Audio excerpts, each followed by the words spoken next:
Hello friends, welcome to defence matrix. तो defence acquisition council द्वारा जो एक्सेप्टेंस ऑफ नेसेसिटी ग्रांट करी गई है, ये खाली रफाल के लिए नहीं करी गई है बल्कि दूसरे इंपॉर्टेंट सिस्टम्स के लिए भी करी गई है, जिसके अंतर्गत S-400 के एक्विजिशन को भी यहाँ पर मंजूरी दी गई है। तो बेसिकली पूरी बैटरीज यहाँ पर नहीं ली जानी है बल्कि मिसाइल्स ली जानी है जो कि S-400 एयर डिफेंस सिस्टम्स में इस्तेमाल होती हैं।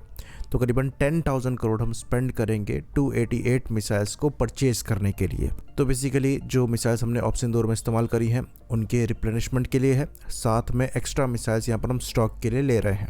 तो ये जो 288 मिसाइल्स हैं इसमें से 120 जो है ये आपकी शॉर्ट रेंज की मिसाइल्स हैं और 168 जो है ये आपकी लॉन्ग रेंज की मिसाइल्स हैं। और यहाँ पर जो एक्विजिशन किया जाएगा ये फास्ट ट्रैक प्रोसीजर के अंतर्गत किया जाएगा। तो कोशिश यहाँ पर करी जाएगी कि जितना जल्द से जल्द ये मिसाइल्स इंडियन एयरफोर्स को मिल पाएँ उतना जल्द से जल्द दिलवाने की कोशिश करी जाएगी। साथ में यहाँ पर एयरफोर्स ने केस बनाया है 5 additional S-400 air defence systems को प्रिक्योर करने का।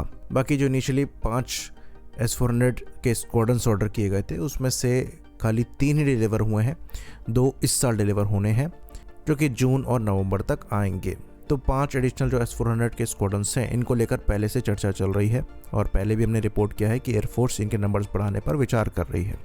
बाद में प्रोजेक्ट कुशा के अंतर्गत जो एयर डिफेंस सिस्टम्स बन रहे हैं उनको भी बेड़े में शामिल किया जाएगा और उनके जो नंबर्स हैं ये S-400 के नंबर से ज़्यादा होंगे। खैर अभी वहाँ पर डेवलपमेंटल प्रोसेस जो है वो लंबा चलने वाला है। 2030 तक आपको वो सिस्टम्स मिल पाएंगे सर्विस में इंडक्ट होने के लिए।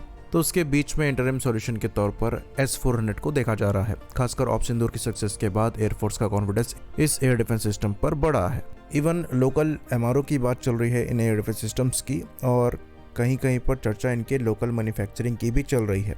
खासकर रशिया यूक्रेन वॉर के बाद जो कंडीशन बन गई है और जिस तरीके से रशिया को परेशानी हो रही है इन सिस्टम्स को मैन्युफैक्चर करके एक्सपोर्ट करने में, तो उस कॉन्टेक्स्ट में अगर ये एयर डिफेंस सिस्टम्स इंडिया में मैन्युफैक्चर होते हैं तो ये रशिया के लिए भी अच्छा है और हमारे लिए भी अच्छा है। खैर अभी यहाँ पर acceptance of necessity he grant करी गई है और CCS अप्रूवल नहीं मिला है जिसके बाद डील साइन हो पाए, पर लाइकली आने वाले कुछ महीनों में हो पाएगा। बाकी एडिशनल S-400 को लेकर एयरफोर्स ने रिक्वायरमेंट सामने रखी है पर उसको लेकर एक्सेप्टेंस ऑफ नेसेसिटी ग्रांट नहीं करी गई है। तो ये चीज़ हमें पता थी कि additional S-400 air defence systems को लेने का प्लान है, लेकिन यहाँ पर एक और चीज़ ऐड करी गई है जिसके बारे में ज़्यादा चर्चाएं नहीं हो रही हैं लेकिन होनी चाहिए।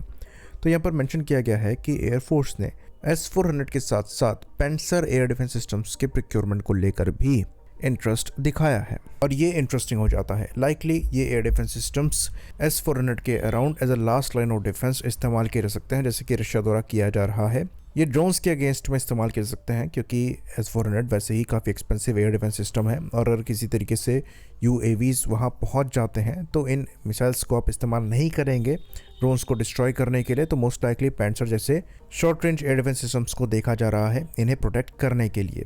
तो ये short range air defence systems 2 तरीके के वेपन्स के साथ आता है शॉर्ट रेंज एयर डिफेंस को इंश्योर करने के लिए। पहला 30 मिलीमीटर ऑटो कैनन्स होती हैं, दूसरा मिसाइल होती हैं। तो पेंसर करीबन 12 57E6 मिसाइल को कैरी करता है और फायर कर सकता है। ये मिसाइल आपको 18 किलोमीटर तक की मैक्सिमम एंगेजमेंट रेंज देती हैं और 20 किलोग्राम का वॉरहेड कैरी करते हुए 15 किलोमीटर तक के फ्लाइट एल्टीट्यूड तक टारगेट्स को एंगेज कर सकती हैं। मैक्सिमम मैक 4 के आसपास की स्पीड ये अचीव कर पाती हैं। तो जैसे कि हमने बताया एक बार में ऐसी 12 मिसाइल्स कैरी करी जाती हैं, पर स्टॉक में आप 12 से 48 मिसाइल्स कैरी कर सकते हैं। यहाँ पर जो हिट प्रोबेबिलिटी है ये 70 से 90% तक की मिल जाती है। वहीं पर ऑटो कैनन की बात करें तो यहाँ पर ट्विन बैरल 30 मिलीमीटर की ऑटो कैनन इस्तेमाल करी जाती हैं जो कि 700 राउंड्स को कैरी करती हैं। अब ये राउंड आपके डिफरेंट टाइप्स के हो सकते हैं और यूज़ के हिसाब से आप इनको चूज़ कर सकते हैं। करीबन 2500 राउंड पर मिनट के हिसाब से ये गन्स इन बुलेट्स को फायर करती हैं और 4 किलोमीटर तक ये टारगेट्स को एंगेज कर सकती हैं। राउंड हाई एक्सप्लोजिव हो सकते हैं, फ्रैगमेंटेशन ट्रेसर हो सकते हैं या फिर आर्मर्ड पियर्सिंग भी हो सकते हैं ट्रेसर के साथ। बाकी यहाँ पर एक रडार भी दिया गया है। ये फायर कंट्रोल रडार 1R-S2-1E के नाम से जाना जाता है और यहाँ पर मैक्स डिटेक्शन रेंज आपको 32 से 36 किलोमीटर की मिलती है। वहीं पर टारगेट ट्रैकिंग आपकी 28 किलोमीटर से चालू हो जाती है। बाकी आपका 10 से 12 टारगेट्स पर मिनट के हिसाब से इंगेज करने में सक्षम है। तो यहाँ पर बेसिकली UAVs और एंटी रेडिएशन मिसाइल्स के अगेंस्ट में प्रोटेक्शन प्रोवाइड कराने में ये सिस्टम सक्षम है।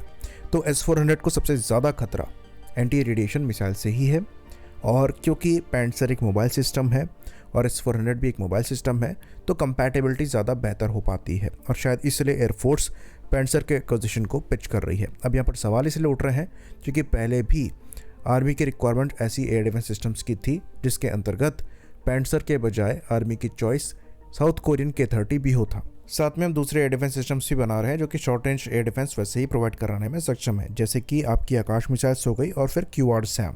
तो इसलिए सवाल उठ रहा था कि पैंसर की यहाँ पर क्या रिक्वायरमेंट है, पर लाइकली एयरफोर्स S-400 को प्रोटेक्शन प्रोवाइड कराने के लिए इन एयर डिफेंस सिस्टम्स का इस्तेमाल करना चाहती है।